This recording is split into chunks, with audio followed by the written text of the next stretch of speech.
Hey guys, welcome back to another video. As you can see by the title, this video is all about my favorite feeding tube products. It took me a long time to find the ones that I liked, and these are just the ones that are my favorite. This video is not sponsored. This video is not, I'm not being paid to talk about any of these things, but without further ado, these are my favorites.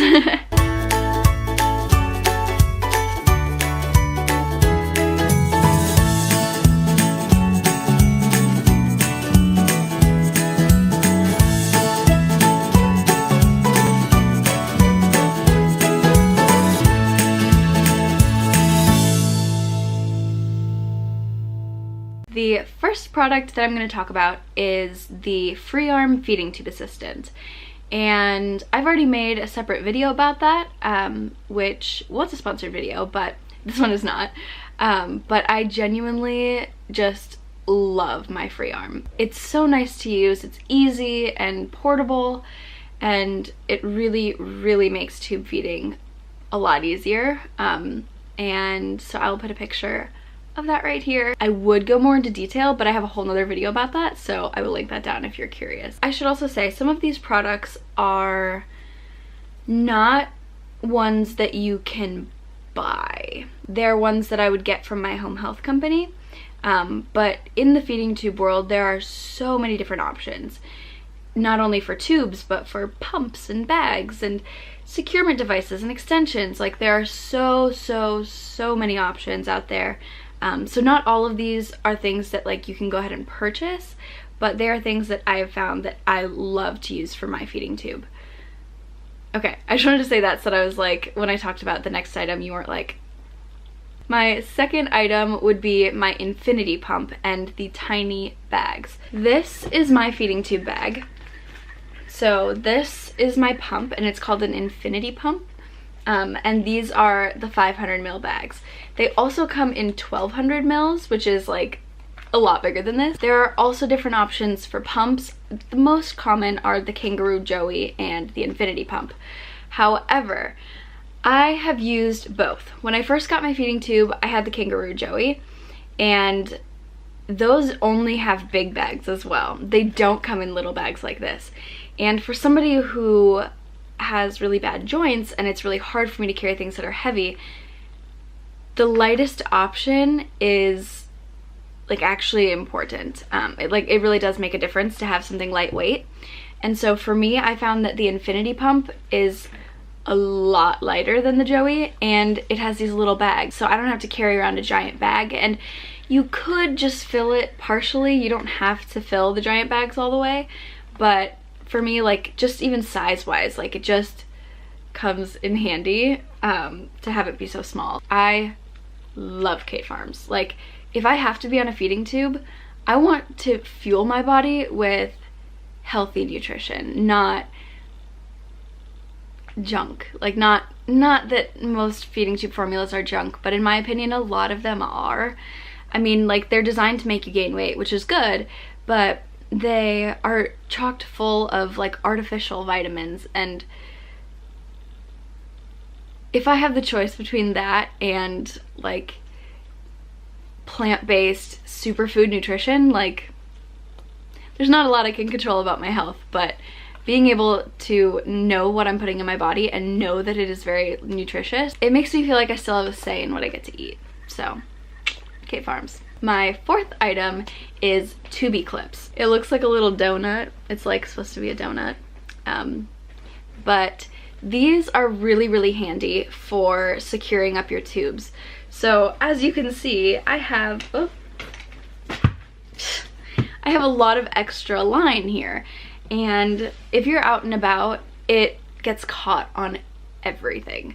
And so you can use these tubes, or you can use these clips to like loop it like this and clip it, and then just clip it to you, so it's nice and out of the way. And personally, my favorite brand of Tubey clips are made by Crafting for a Cure. I forget if they're on Etsy or if they have their own website, but they're so affordable. Like, they're really cheap and high quality. I've gotten quite a few Tubey clips from a couple different places, and Crafting for a Cure is by far the best quality. So that is my fourth favorite product. My fifth product is tubey pads. So with a feeding tube, you can either use tubey pads or you can use gauze, but you are supposed to put something underneath of the tube to like help with your skin and just like keep everything protected and clean.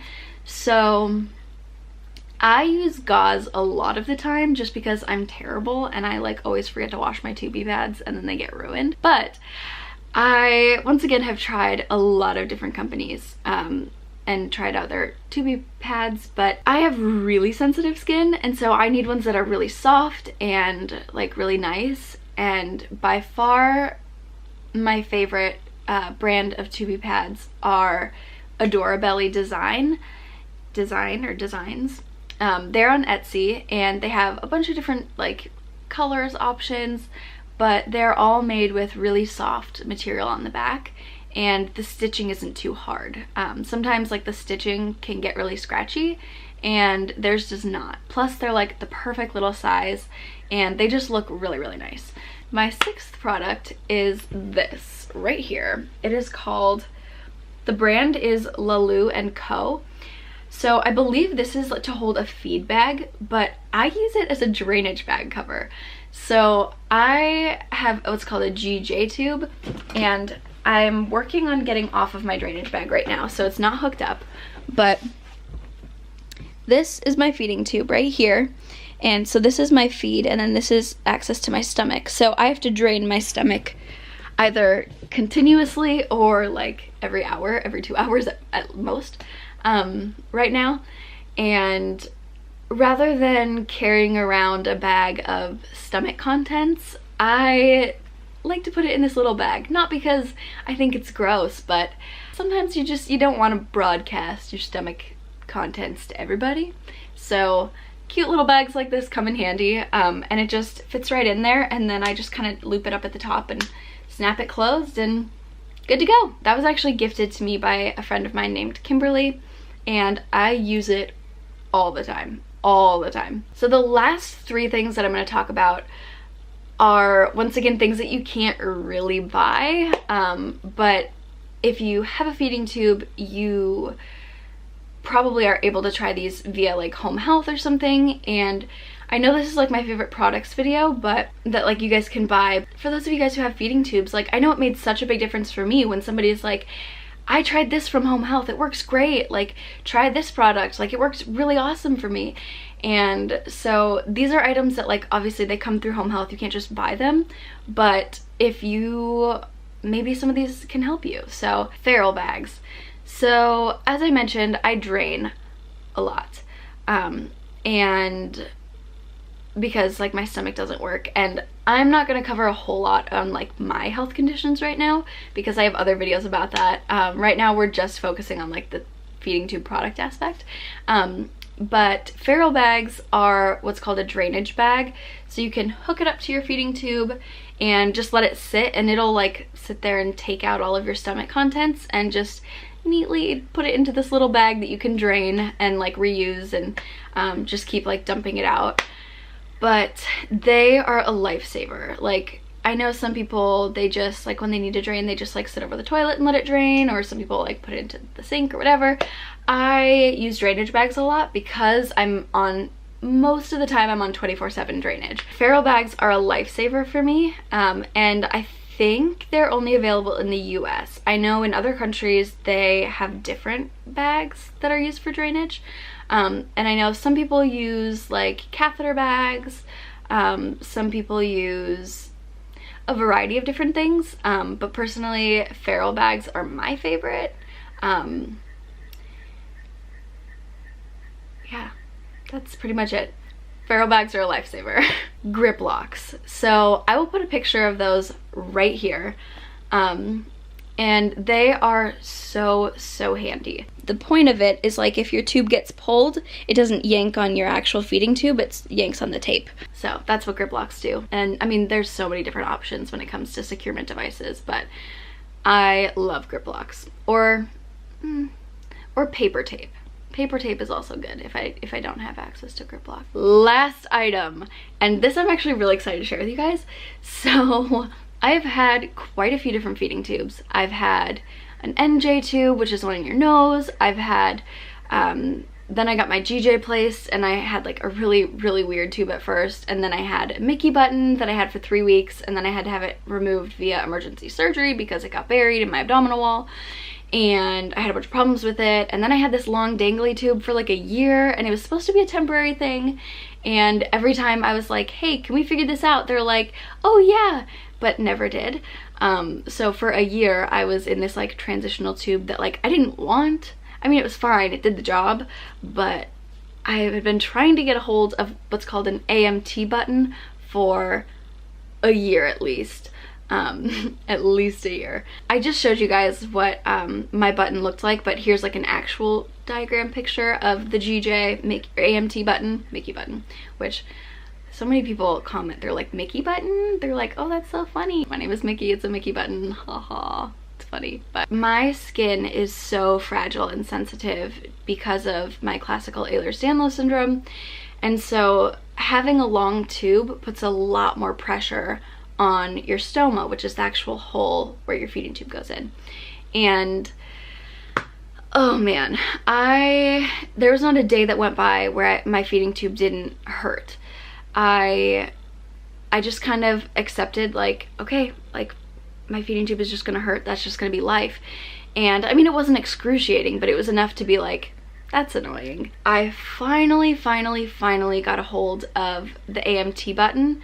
I love it. It is so comfortable, it is so small, and I love that you can just hook up the extensions, and like if you want to take a bath you can just unhook it all. It's tiny. Like, I love it. And there's so many different like positive sides to the AMT button versus other feeding tubes, but the thing that really helped me is we learned that we think I was allergic to the rubber in my old feeding tube because I was constantly itching and hurting and red and bleeding and sore and swollen, and within a week, I haven't even had this tube for a week, and my stoma looks like this, and I'm like, what? But I mean, I knew that that was a thing. Like, people with mast cell can be allergic to feeding tubes or devices that are implanted in you, but I'd never experienced that before that I knew of. And like, wow. I was allergic to the other tube and didn't even know it. And as soon as I switched to a different tube and a different kind of rubber, problem solved. Like, I have zero pain in my feeding tube, which I have never had. I've never had no pain in my feeding tube. It's always hurt. And like right now, I have no pain in my feeding tube, which is like, hallelujah, praise the Lord, like crazy. But I don't know. For me personally, the AMT button has worked so much better so far than all the other feeding tubes. So once again, that's just my personal experience. It's not something you guys can be like, oh, like I should go get that too. Like, it's not that easy with some of those products. But if you are having some of the same issues as me, maybe this will help, and maybe you can try some of these things and see if they work, because I know for me, like, having somebody else that had already gone through it and had been like, yeah, this works really well for me, like, that really helped along with my journey to be like, oh, well, this worked for this person, like I should give it a try, because without them, like, I would have never known that they existed. So alright, well, I hope you enjoyed this video. My camera's about to die and run out of storage. I'm a mess. So